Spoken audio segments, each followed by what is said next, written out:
Bismillahirrahmanirrahim. Alhamdulillah. Wassalatu wassalamu ala nabiyyin la nabiyya ba'dah wa ala alihi wa sahbihi wa man tabi'ahu wa walah. Subhanaka la ilma lana illa ma 'allamtana innaka antal alimul hakim. Rabbi yassir wa la tu'assir ya karim. Wala haula wala quwwata illa billahil aliyyil azim. Walhamdulillahi rabbil alamin. Bismillahirrahmanirrahim. Qala al-musannif rahimahullahu ta'ala wa nafa'ana wa iyyakum bi'ulumihi fid dharain amin ya rabbal alamin. Bismillahirrahmanirrahim. Muka surat 49. 47.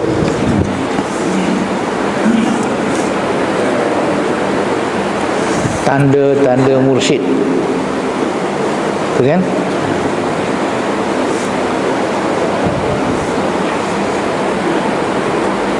Dalam menjalani jalan akhirat, yakni dengan jalan berzikir mengikut kaedah yang diajar oleh Nabi kita, yang disebut juga sebagai zikir tariqat. Maka kita haruslah menuntut atau berguru dengan ahli sufi yang telah sampai ke tahap tertinggi, iaitu fana billah. Jadi artinya untuk menjadi seorang guru mursyid, ia haruslah memiliki beberapa syarat atau sebagainya untuk kita ikut. Dalam kitab ini disebut, ketahuilah bahawa di antara tanda-tanda mursyid ada beberapa perkara yang perlu diberi perhatian. Nak orang tu mursyid ke tidak, dia kena tengok tanda-tanda ini. Maknanya bila kita berjumpa dengan orang pengamal zikir tarikat, tak kira apa tarikat, dan dia sampai dah mempunyai tanda-tanda ini, maka dia layak dipanggil sebagai guru mursyid dan kita boleh ikut dia. Yang pertama, apabila kamu duduk bersamanya atau di dalam majlisnya, terasa degupan keimanan dan keharuman rohani. Itu pun bahasa sebut tu adalah, tapi dia punya maknanya cukup mendalam. Maknanya bila kita duduk dengan orang yang begini, jiwa kita menjadi tenang setenang-tenangnya, macam kita tidak ada masalah. Degupan iman itu terasa sangat. Bila kita pandang guru mursyid tadi, lantas hati kita teringat kepada Allah. Rohaninya sangat baik. Dia hanya bercakap kerana Allah. Tidak berkata-kata kecuali dengan kebaikan, dan tidak berbicara melainkan dengan memberi peringatan serta nasihat. Lain tak ada. Asal cakap yang keluar tu semuanya bernas-bernas, sama ada dalam bentuk peringatan atau dalam bentuk nasihat, sebab hatinya amat baik. Hasil bersahabat, bersuhbah atau bersahabat, kamu mendapat manfaat daripadanya, sebagaimana kamu mendapat manfaat daripada kalamnya. Kita duduk bersahabat dengan dia pun sudah cukup baik, apalagi kita mendengar kalamnya. Kalam itu perkataan. Di kejauhan kamu mendapat manfaat sebagaimana ketika berdekatan. Walaupun dia jauh daripada kita, tapi manfaatnya sama macam kita duduk dekat. Walaupun dia jauh, tapi dia rasa kata macam dekat. Walaupun dia dah mati, tapi kita rasa dia ada bersama-sama dengan kita. Dari renungan matanya sudah cukup untuk kita mendapat manfaat sebagaimana manfaat dari lafaz yang dikeluarkannya. Inilah orang yang kita nak jumpa, nak cari, nak dapatkan. Yang kedua, kamu dapat melihat bahawa terdapat gambaran keimanan, keikhlasan, ketakwaan serta tawaduk pada kehidupan ikhwan dan murid-muridnya. Hubungan kita dengan guru yang macam ini sangat bersih perasaan kita, sebab dia ikhlas, imannya teguh, ketakwaannya tinggi, tawaduk. Jadi kita merasakan diri kita selesa, selamat dan sebagainya bila dekat dengan dia. Kamu juga mula ingat ketika berkawan dan bergaul dengan mereka, mereka merupakan contoh terbaik di dalam berkasih sayang sesama Muslim. Jiwanya amat penyayang. Kita seolah-olah dapat merasakan kasih sayang itu. Kejujuran dan pengorbanan merupakan satu persaudaraan yang sejati. Jadi artinya bila ada kejujuran, bila ada pengorbanan daripada sahabat tadi, itulah dia persaudaraan yang sebenar-benarnya. Memang begitu.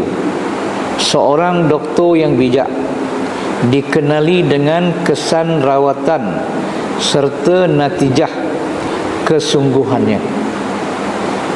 Jadi bila doktor yang betul-betul okey itu, kita rasa dia tu bukan lagi doktor, lebih daripada seorang doktor. Kamu melihat pesakit yang disembuhkan oleh Allah melalui rawatannya keluar dari pusat rawatan dalam keadaan sihat dan penuh bertenaga. Pergi rumah orang yang macam ini ibarat kita pergi rumah doktor.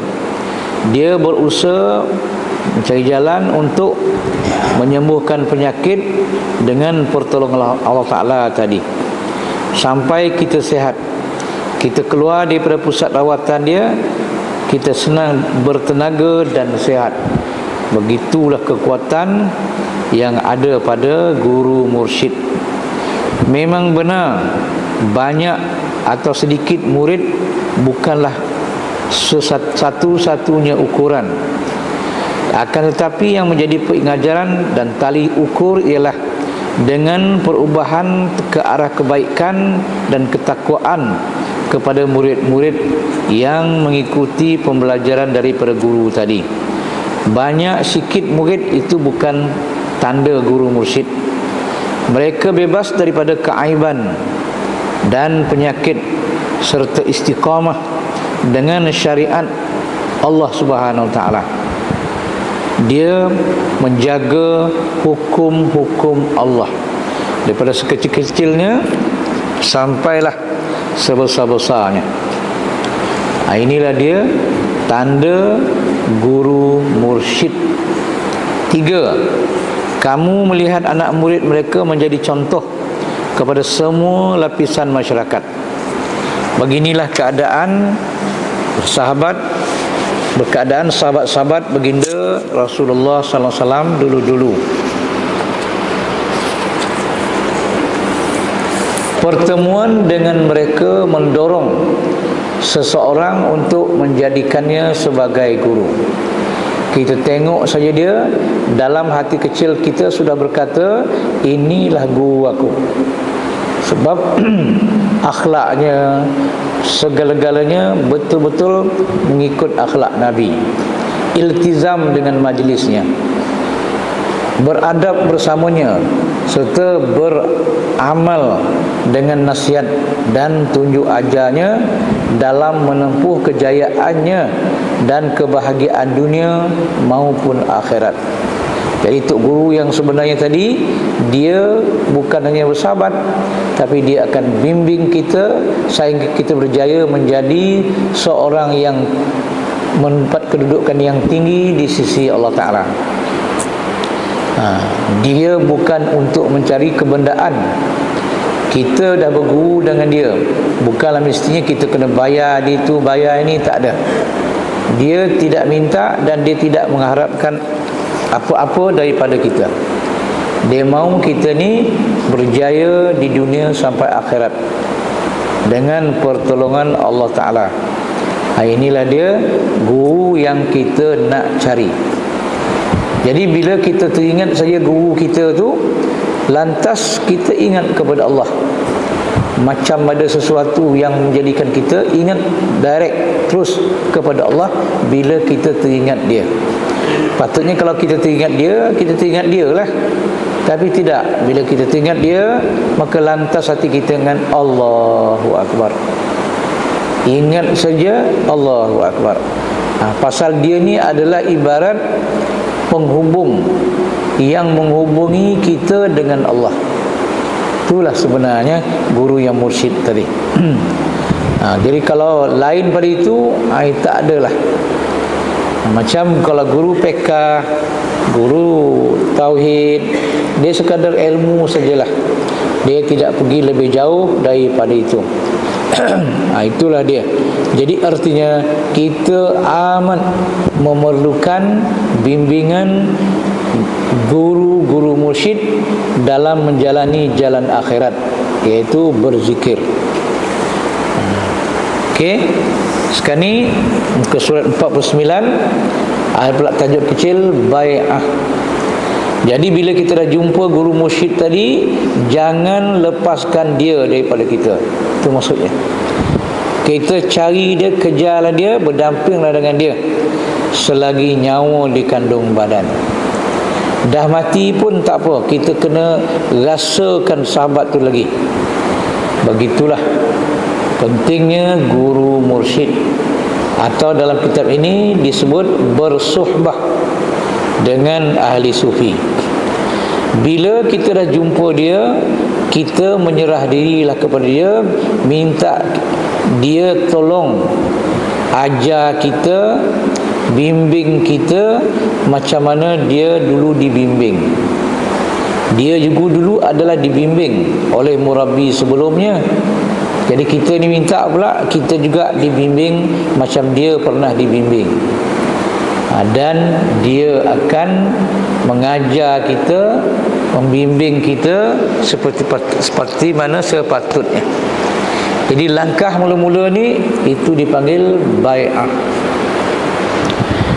Bai'ah ni kalau zaman Nabi dulu disebut taat setia. Bai'ah ni pengakuan taat setia. Kalau bai'ah dulu maknanya macam tu. Tapi daripada perkataan bai'ah tu asalnya daripada perkataan bai'un. Bai'un tu daripada perkataan ba'a yabi'u bai'an. Artinya bai' tu maknanya jual. Jadi bai'ah jual. Jadi dalam kitab fiqh bila sebut bai' tu babul bai', tajuknya ialah bab berjual beli. Bila ada jual, tentulah ada beli. Jadi dengan perkataan bai' tu sudah cukup menggambarkan berjual beli. Bai' itu perkataan lelaki muzakkar, perkataan muannas dia bai'ah. Itulah makna bai'ah. Jadi dalam bai'ah ni berjual beli. Jadi maknanya kurang lebih samalah macam dia ajar kita dan kita terima ajarannya. Itu mana jual beli tu.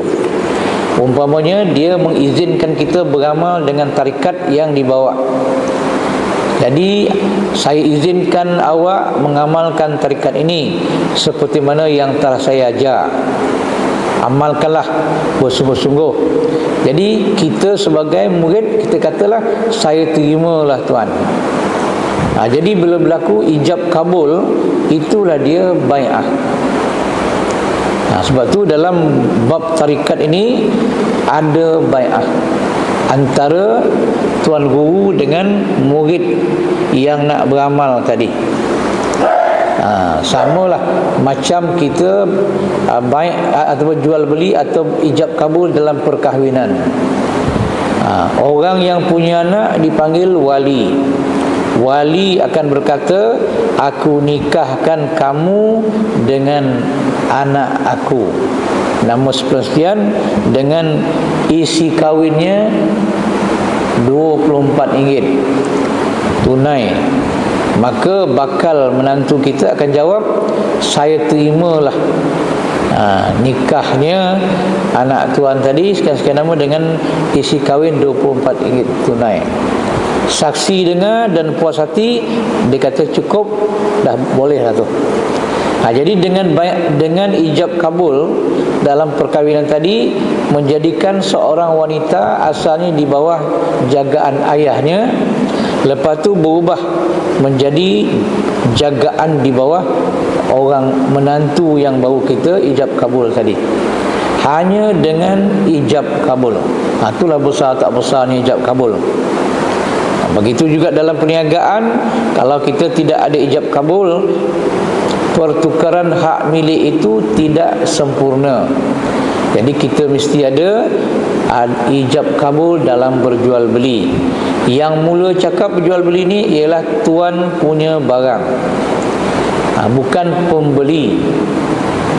Jadi tuan punya barang akan cakap, saya jual barang ini, saya jual kambing ini dengan harga sekian. Jadi pembeli, saya belilah kambing ini dengan harga sekian.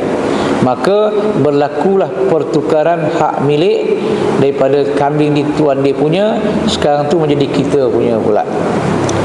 Begitu juga dengan ilmu dalam bab bai'ah dalam ilmu tarikat ini. Macam itulah pentingnya ijab kabul. Okey, melalui apa yang telah lepas, ternyata bahawa bagi orang yang inginkan kesempurnaan, sememangnya mereka perlu berjumpa dengan guru yang mursyid dan berjanji dengannya agar menghala serta menunjukkan ke jalan kebenaran. Itulah, dia berjumpa guru dan dia berjanji akan mengikut langkah-langkah tuan guru mursyid mereka, iaitu menuju kebenaran. Guru mursyid tersebut akan menerangi kegelapan jiwa yang ada pada dirinya, sehingga dia mampu beribadah, menyembah Allah Ta'ala secara jelas dengan petunjuk serta keyakinan. Jadi guru mursyid tadi akan bimbing dan ajar dan didik anak murid dia, sehingga murid itu tadi mampu melakukan ibadah yang terbaik, jelas serta yakin. Inilah dia, maknanya dia akan menjadikan muridnya mempunyai sifat-sifat yang baik. Dia berbai'ah dengan guru mursyid, berjanji untuk berjalan bersama-sama dengan guru mursyid pada jalan mengosongkan diri daripada keaiban.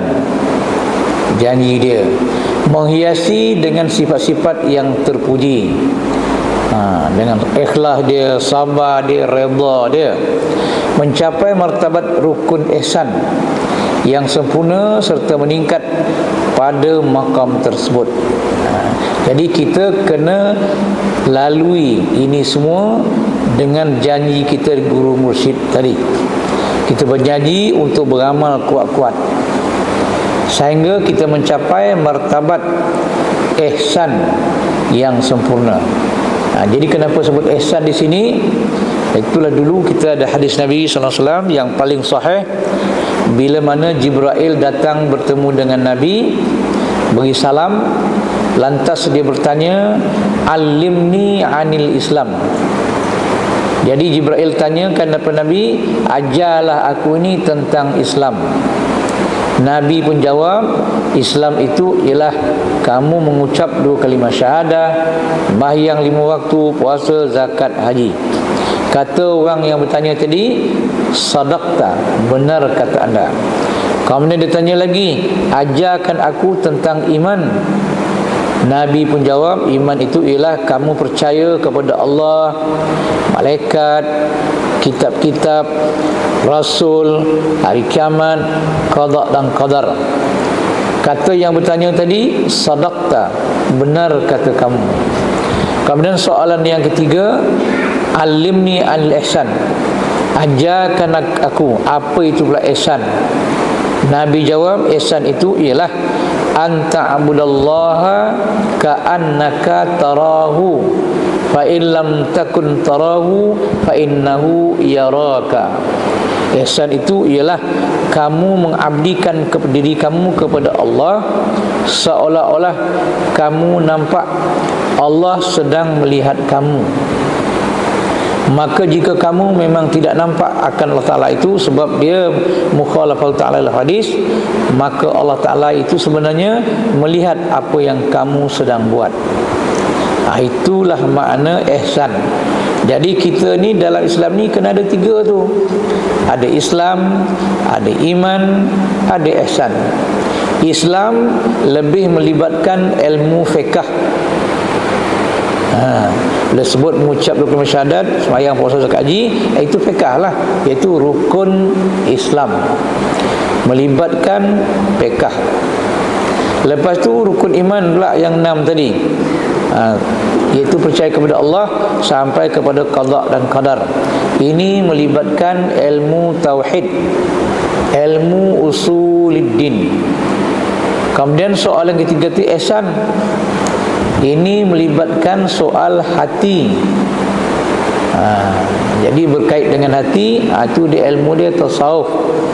Untuk menjadi seorang manusia yang baik, yang berkualiti, maka kita tak dapat tidak harus belajar ihsan.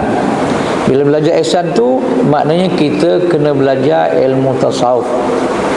Itu sebabnya tiga ilmu ni wajib, fardu ain mempelajarinya.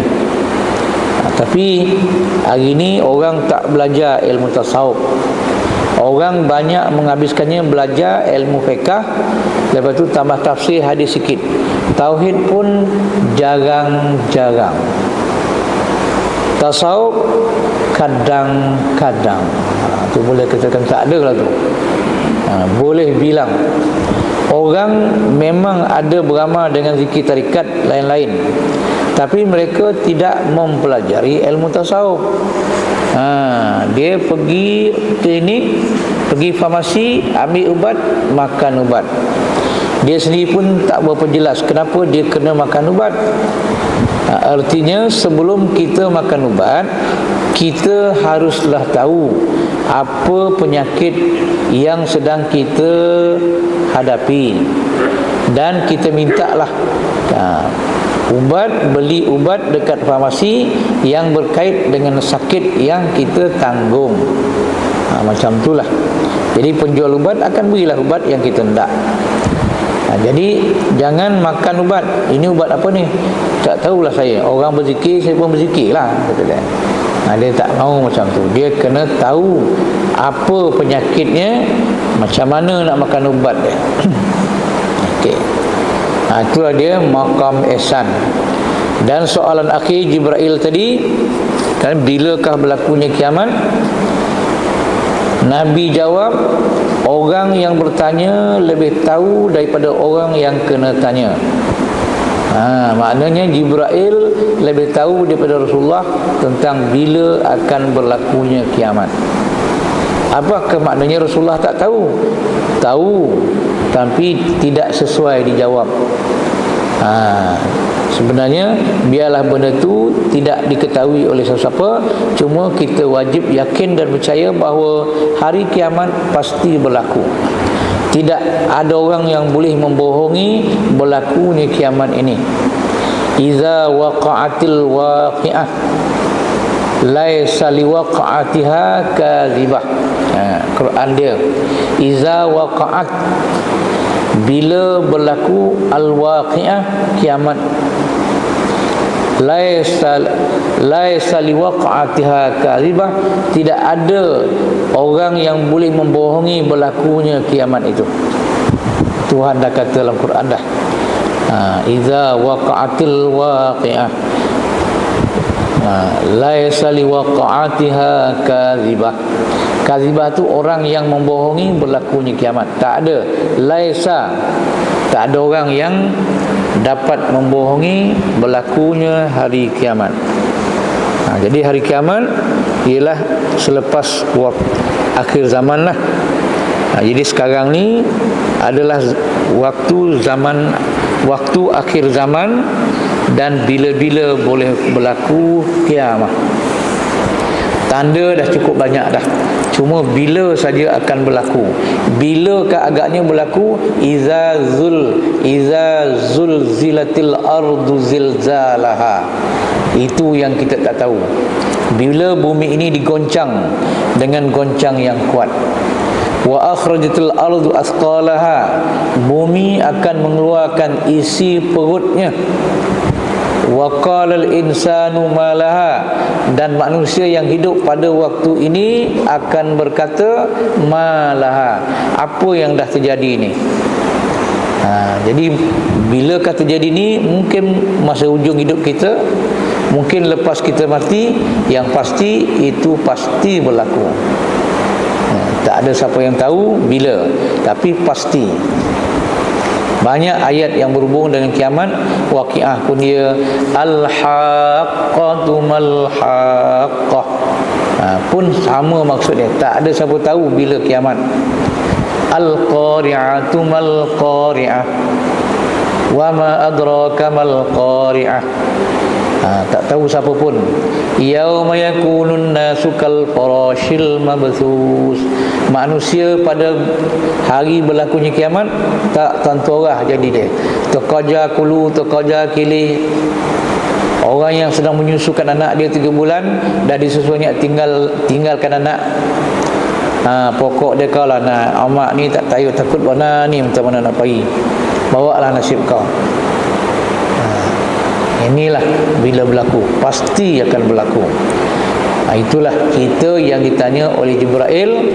Lepas tu dia pun belah.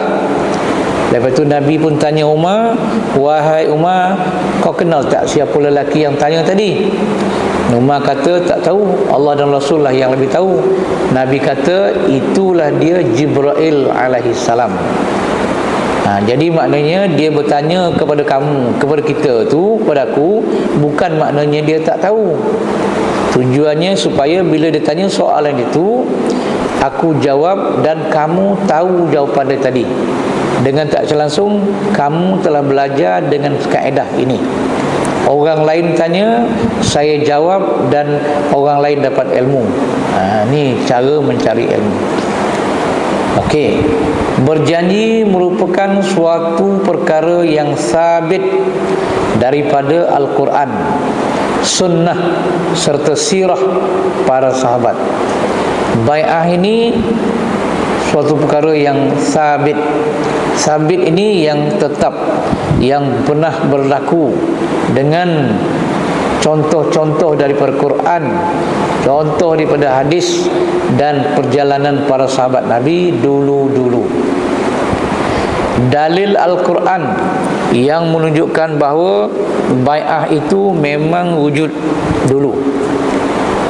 Dalam Quran tu ada perkataan bai'ah, iaitu bunyinya dalam surah Al-Fathi ayat 10. Innal ladzina yubayyi'unaka innama yubayyi'una Allah yadullahi fawqa aydihim faman nakasa fa innama yankusu ala nafsihi wa man awfa bima ahada alaihi Allah fasayutihi ajran 'azima. Innal ladzina yubayyi'unaka, sesungguhnya orang-orang yang berjanji setia kepada kamu, Ka itu Muhammad lah. Sesungguhnya mereka berjanji setia kepada Allah. Makna kalau kita berjanji setia kepada Nabi, makna kita berjanji setia kepada Allah itulah. Pasal Allah tu adalah wakil Allah Ta'ala, Rasul dia.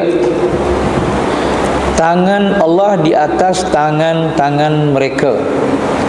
Mana tangan ini rahmat Allah Ta'ala di atas tangan orang yang berjanji dengan Rasulullah tadi. Allah Ta'ala akan beri rahmat, akan beri bantuan.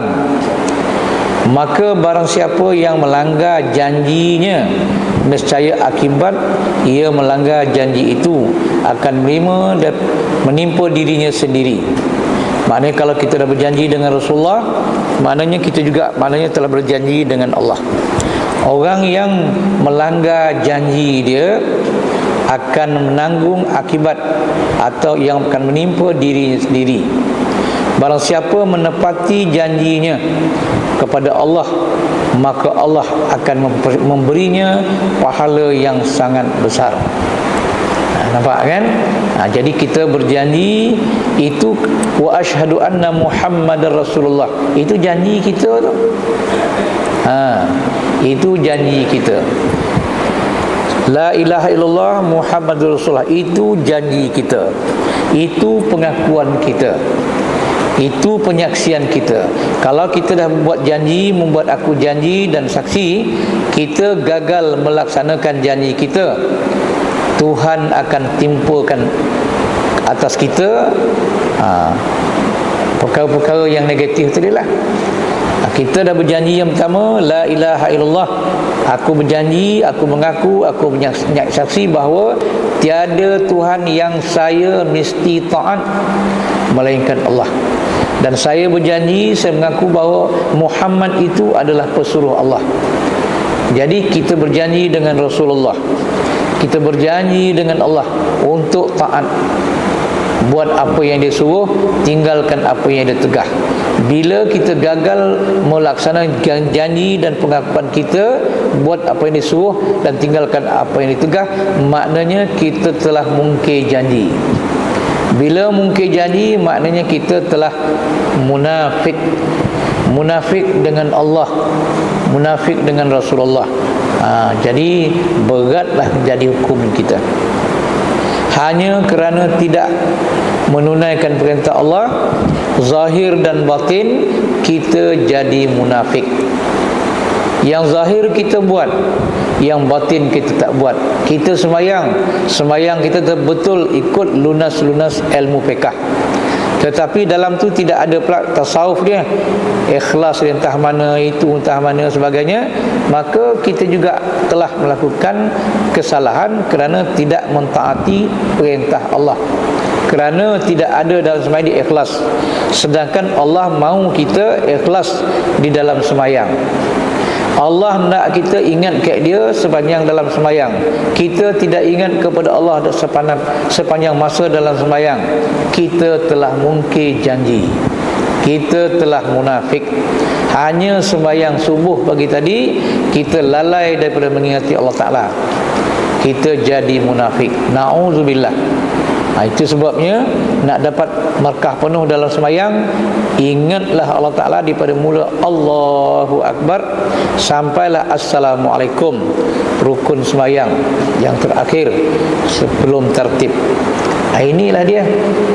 Jadi dua-dua tu kita kena buat, pasal dua-dua tu semua disuruh oleh Allah Ta'ala, dan kita pun dah berjanji untuk ikut. Jadi kegagalan kita dah menjadikan kita rosak.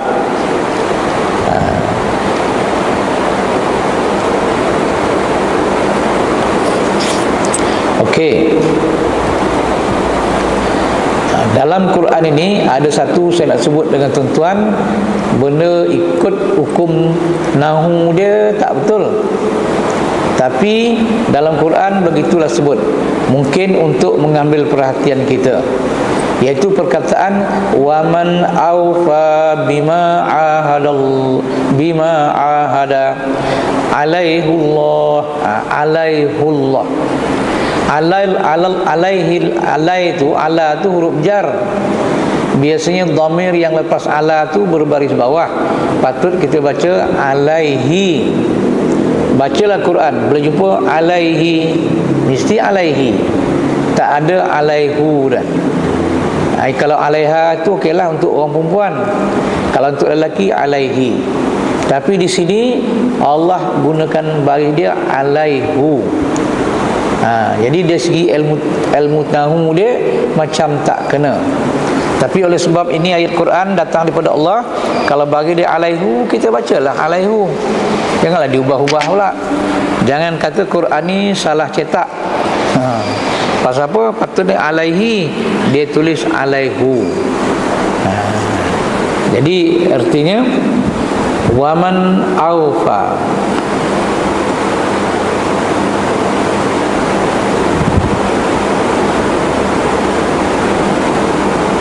Jadi alaihullah tu orang yang tidak menepati janji. Orang yang menunaikan janji. Aufa tu orang yang menunaikan janji dia dengan Allah yang dia telah berjanji tadi ke atas Allah Ta'ala. Itu. Jadi alaihullah. Fasayutihi ajran azima, bila dia dah menunaikan janjinya, Tuhan beri dia pahala yang amat besar. Bila kita janji taat kepada Allah zahir dan batin, kita laksanakan dua-dua tu, maka ganjaran pahala sembahyang yang kita buat sangatlah besar. Fasayutihi. Itu sebab Allah Ta'ala gunakan perkataan sin itu. Sin tu maknanya akan datang, masa yang terdekat. Dalam bahasa Inggeris tu yang will. Will. Kalau shall tu I shall, tu dia lambat sikit. Kalau I will tu itu fasayutihi. Sa tu sin ujung, sin di pula pangkal tu. Mana future tense English itu kan, future tense. Okey. Jadi artinya kita dah berjanji dengan Allah. Ini janji apa ni? Janji masa di bawah di perjanjian Hudaibiyah. Bila Sayyidina Uthman pergi ke Makkah untuk bertanyakan boleh tak boleh masuk ke Makkah masa tu, jadi orang Islam tak balik, lambat. Jadi orang ingat Umar ni telah dibunuh oleh Arab Quraisy. Maka sahabat Nabi pun berjanjilah untuk menuntut bela atas kematian Umar Uthman. Maka mereka pun membuatlah bai'ah yang dipanggil perjanjian Hudaibiyah. Itulah dia bai'ah. Lepas tu baliklah Suman tadi balik. Selesailah masalah. Okey. Apabila bai'ah yang sebenarnya adalah kepada Allah Ta'ala, itu dia la ilaha illallah tu bai'ah lah tu. Asyhadu, aku berjanji, bai'ah tu. Aku naik saksi, janji tu. Aku mengaku, aku janji tu. Bahawa la ilaha, tiada sebarang jenis Tuhan yang saya mesti taat melainkan Allah. Dah, kita dah berjanji. Tapi selalu kita gunakan perkataan aku naik saksi. Bila gunakan perkataan naik saksi tu, dia jadi ringan. Aku naik saksi bahawa jadi biasa je lah. Tapi kalau saya berjanji bahawa saya tiada Tuhan yang saya mesti taat melainkan Allah, jadi kita mesti mentaati Allah Ta'ala zahir dan batin. Pasal kita sudah mengaku, berjanji. Macam itulah. Jadi itu sebabnya dengan syahadah tadi orang tumbang. Sebab kita dah buat pengakuan, kita sendiri tak laksanakan pengakuan yang kita buat. Ini yang sedang berlaku kepada umat Islam. Itulah dia. Jagalah elok-elok Islam. Janganlah sampai mogang anjing, mogang itu, mogang ini kan. Hari ini dah sibuklah cerita. Saya tak tahulah dalam khabar, dalam radio tu orang mogang anjing, bergambar duduk dengan anjing. Anak-anak gadis pula tu. Aduh ya. Lepas tu ada pula majlis dia. Majlis baca pula doa tu. Apa dah jadi kan? Kata Nik Aziz. Ini kita baca dalam sok khabar ke mana kan, orang yang buat kerja ni kata, dia kata tak berotak ya. Tak berotak, padan muka kan. Bukan tak berotak ni, kalau ada perkataan lebih daripada itu layak. Banyak kojo lain-lain. Macam itulah. Kojo tu kan ada faedah tu dah. Megang anjing kan faedah. Tak ada. Kalau kita ada anjing untuk guna kita berburu, ada je sikit. Ini kita mana ada berburu. Benda nak buru pun tak ada. Jadi tak perlu bela anjing. Perompak masuk rumah kita, kita duduk dalam penjara, tak ada je perompak dah. Kita grill keliling rumah kita kan. Perompak pun tak dapat masuk. Macam itulah. Allah alam. Jadi bila kita dah berbai'ah dengan Allah Ta'ala, yang kita syahadah tu, maka tak ada fikir lain. Jangan Allah memberi peringatan agar jangan melanggar atau jangan membatalkannya, janji tadi. Itulah. Dan syahadah kita jadi boleh jadi batal juga. Sebab syahadah ni juga adalah kontrak. Kontrak, janji. Macam kita nak buat masjid ni, kontrak dia, dalam kontrak tu ada sebut hendaklah siap masjid ni dalam tempoh setahun. Kalau sampai setahun tak siap, lepas tu dia akan didenda. Setiap hari dia kena bayar RM3, RM300 ke misalnya, sampai siap. Kalau sebulan baru siap, kalilah 3 kali 3, 9,000 dia kena bayar. Contoh. Kemudian dah sampai sebulan, masjid ni masih lagi tidak siap, maka kontrak tadi dibatalkan. Nampak? Jadi kontrak ini, bila sebut kontrak, mesti boleh batal. Begitu juga syahadah kita, kontrak antara kita dengan Tuhan, bai'ah tadi. Kalau kita gagal melaksanakan apa yang kita janjikan kepada Allah, maka dengan sendirinya kita telah melanggar kontrak. Langgar kontrak, batal terus. Kita tak ada tempoh 3 bulan, sebulan ke bayar sehari 3 ringgit, tak ada. Bila langgar isi kontrak tadi, batal. Lantai simen ni naklah tebalnya 4 inci, kita buat 2 inci. Dicek ada, yang cek tu siapa tu? Engineer ke? Bukan. Yang cek simen tebal nipis tu siapa? Engineer ke siapa? Arkitek? Ya. Cek, tengok di kotak-kotak ini nipis, kotak-kotak lagi tengok 2 inci.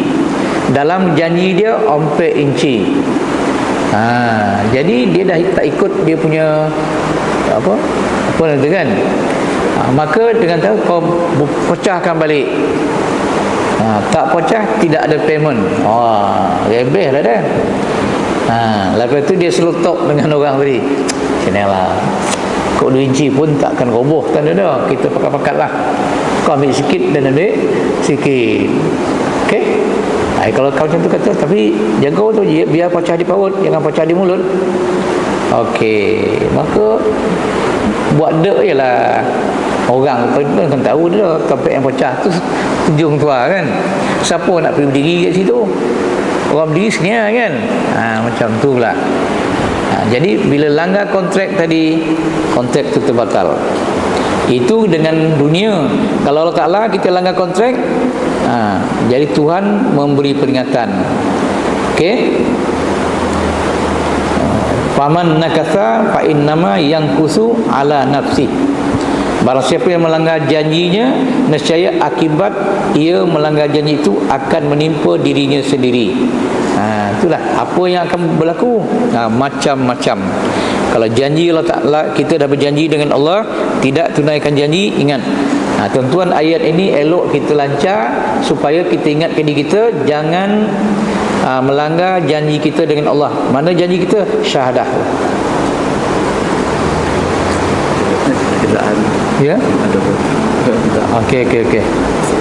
Minta tolong alih kenderaan WYH 105. Nasib baik bukan kereta saya tu lah. Proton Preve. Okey. sebaik bukan kereta saya. Maghrib tadi kereta saya. Saya mula pun tak apa cakap. Saya tu jauh dah kan. Dengan kasar ini nombor kereta saya ni.